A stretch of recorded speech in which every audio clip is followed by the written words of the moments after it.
C'est l'histoire de 3 frères qui grandirent dans une ferme aux confins d'une ville.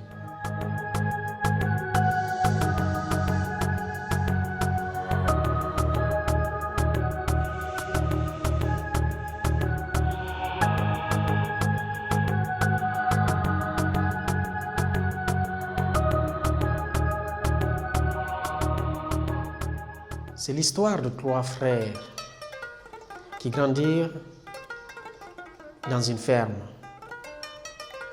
aux confins d'une ville. Lorsqu'ils ont dépassé la vingtaine, les 3 frères décidèrent de se rendre, pour chercher du travail, de se rendre en ville, dans la capitale bien sûr. Une fois dans la capitale, ils ont tous été employés dans une même entreprise au même moment. Ils ont tous démarré avec le même salaire. Mais 3 ans plus tard, Oumar avait pour salaire $1000. Abdoulaye avait pour salaire $2000. Et Mohamed avait pour salaire $3000. Pourtant, ils ont commencé au même moment. Lorsque leur papa apprit cette nouvelle, il était très surpris.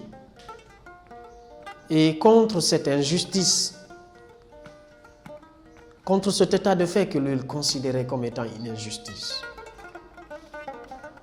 alors il décida de quitter la ferme et de se rendre en ville pour rencontrer le patron de ses 3 enfants.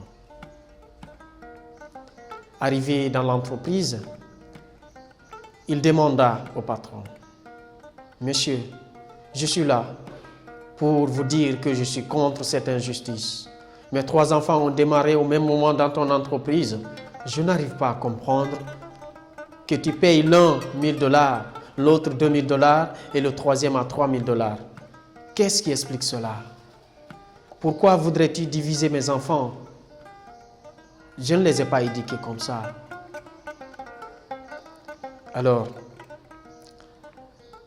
le patron, le directeur général de l'entreprise, se calma un moment, regarda le père et lui répondit: « Merci d'être venu. Je suis très content de votre visite. Mais je ne vais pas vous répondre. Je vais vous laisser juger vous-même. » Il fait appel à Oumar, le frère à $1000, et lui demanda: « Écoute Oumar, je viens d'apprendre qu'un avion cargo vient d'atterrir à l'aéroport et qu'il y a à l'intérieur des marchandises qui pourraient intéresser à notre entreprise. Est-ce que tu peux faire un tour à l'aéroport pour te renseigner du contenu de la cargaison? » Oumar dit: « Bien sûr, monsieur, je vais le faire. » Quelques minutes plus tard, Oumar rentre dans le bureau et dit: « Patron, je viens d'avoir au téléphone un membre de l'équipage qui m'a dit que la cargaison contient de la soie, ça contient également des matériels MP3, ensuite ça contient aussi des ordinateurs. » Alors, le patron dit: « Merci beaucoup et tu peux disposer. » Il fait appel à Abdoulaye, le frère à $2000, et lui dit: « Abdoulaye, je viens d'apprendre qu'il y a une cargaison qui vient d'atterrir, un avion cargo qui vient d'atterrir à l'aéroport. Est-ce que tu peux faire un tour là-bas pour te renseigner du contenu de la cargaison? » Alors, 2 heures plus tard, Abdoulaye retourna au bureau et dit: « Patron, je suis allé, la cargaison contenait 1000 tapis en soie. Il y avait également 500 lecteurs MP3 il y avait aussi 200 ordinateurs. Alors, le patron dit « Merci beaucoup Abdoulaye. Est-ce que tu peux m'appeler ton frère Mohamed ?» Mohamed rentra dans le bureau, seul avec son papa et son patron. Son patron lui a fait la même demande. « Abdoulaye, est-ce que tu peux te rendre à l'aéroport? J'aurais appris qu'il y a une cargaison qui est arrivée, un avion cargo qui vient d'atterrir à l'aéroport. Est-ce que tu peux te rendre pour te renseigner et savoir ce que contient la cargaison ?» Alors Abdoulaye, le frère à $3000, dura là-bas. Il revient vers la fin de la journée, juste avant la fermeture des bureaux. Alors il dit « Patron, j'ai trouvé 1000 tapis de soie. Alors j'ai décidé, vu la qualité qui était là, le responsable de l'équipage de la cargaison vendait par tapis, il vendait $60 le tapis. Alors tout de suite j'ai appelé un de nos clients pour lui proposer de l'acheter à $75. Et ce dernier a décidé de prendre tous les 1000 tapis que j'ai vendus tout de suite d'un coup de fil. C'est demain la livraison. Et donc, nous avons fait un bénéfice de $15 par tapis. Alors, je suis allé également examiner. Il y avait 500 lecteurs MP3. Alors, ces 500 lecteurs n'étaient pas de bonne qualité. Donc, je n'ai pas acheté parce que ce n'était pas de bonne qualité. Il y avait aussi des ordinateurs que j'ai également proposé à un de nos clients qui m'a dit qu'il va les acheter. Et j'ai eu à faire $10 d'intérêt pour chaque unité des ordinateurs qui étaient dans la cargaison. Et bien sûr, c'est le client lui-même qui s'occupera des frais de transport. Et le patron remercia Mohamed et lui demanda de disposer. Le papa qui était là a écouté toutes les 3 versions. Le patron lui dit « Cher papa, est-ce que vous avez fait votre remarque? Qu'avez-vous fait comme remarque ?» Le papa dit « Oui, j'ai bien remarqué. J'ai remarqué que Oumar ne fait pas exactement ce qu'on lui demande. Abdoulaye ne fait juste que ce qu'on lui demande. Et quant à Mohamed, il fait non seulement très bien ce qu'on lui demande, mais il va au-delà de ce qu'on lui demande. Il fait toujours quelque chose de plus.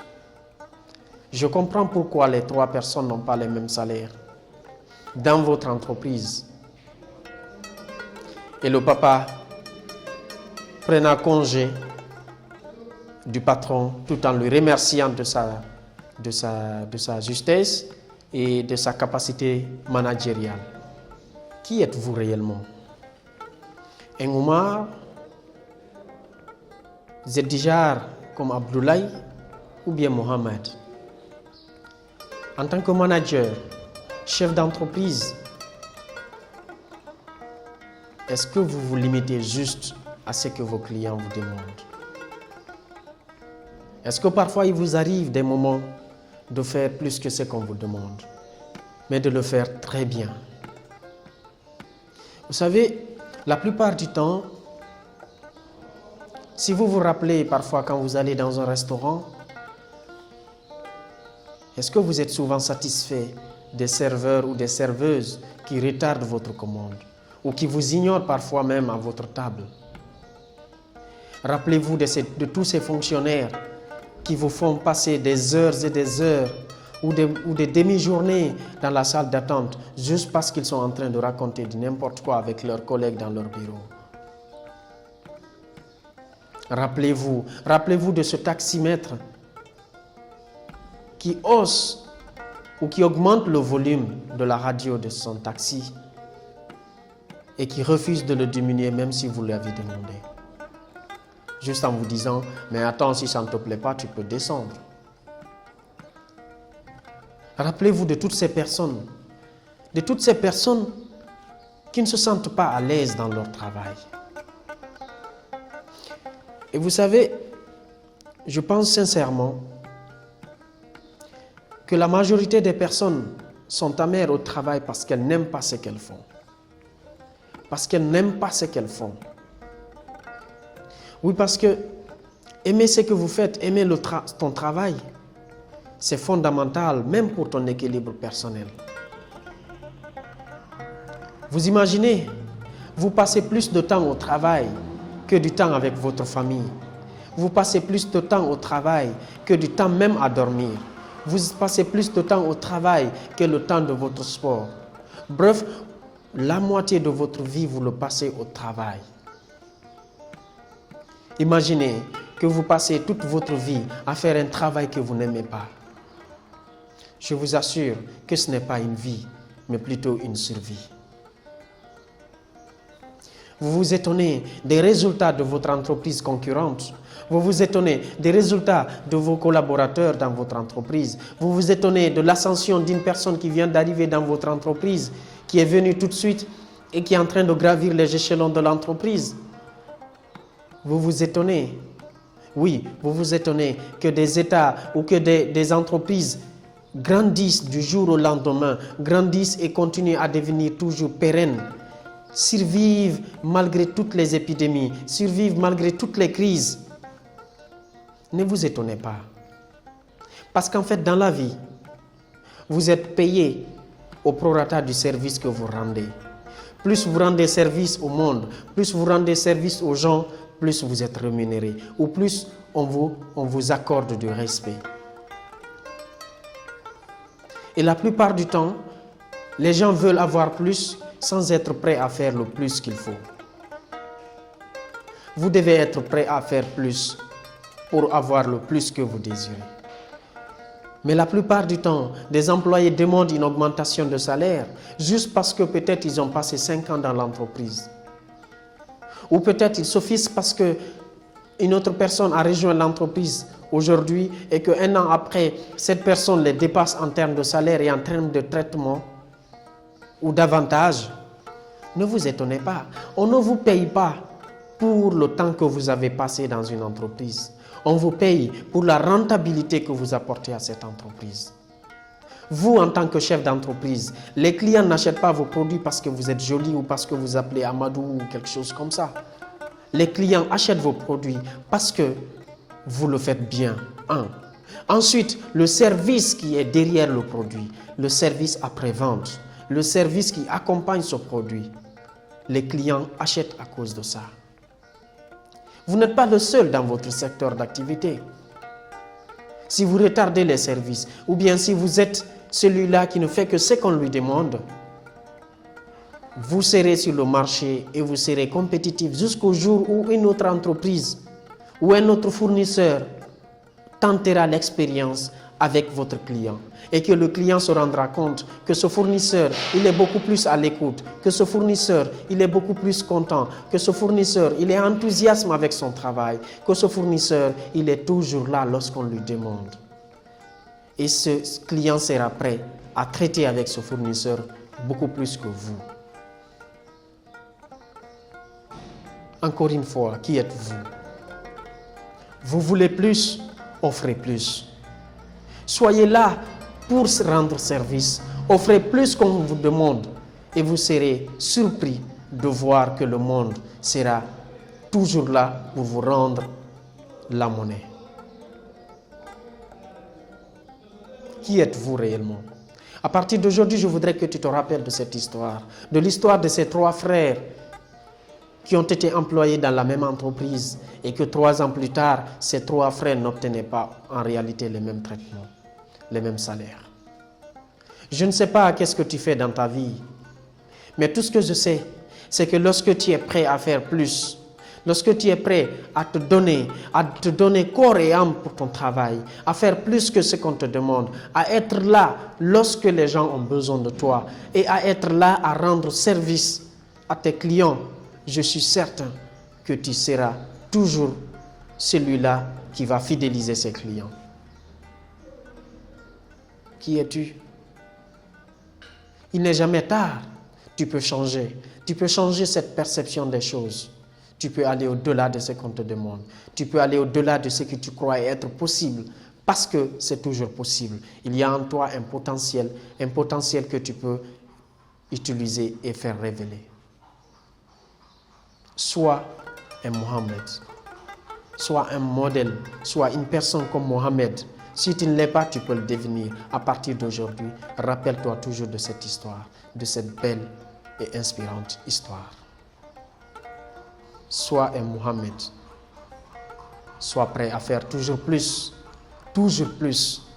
Et c'est ce qui va te permettre d'être à la hauteur des attentes de tes clients, de tes partenaires, de ton employeur, de ton conjoint ou de ta conjointe.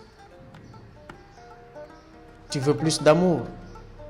Tu veux plus d'amour? Offre plus d'amour. Tu veux que les gens soient gentils avec toi? Sois plus gentil avec les gens. Tu veux que les gens te respectent? Sois plus respectueux avec les gens. C'est la règle de la nature. Le monde te renvoie la balle que tu as lancée. Tôt ou tard,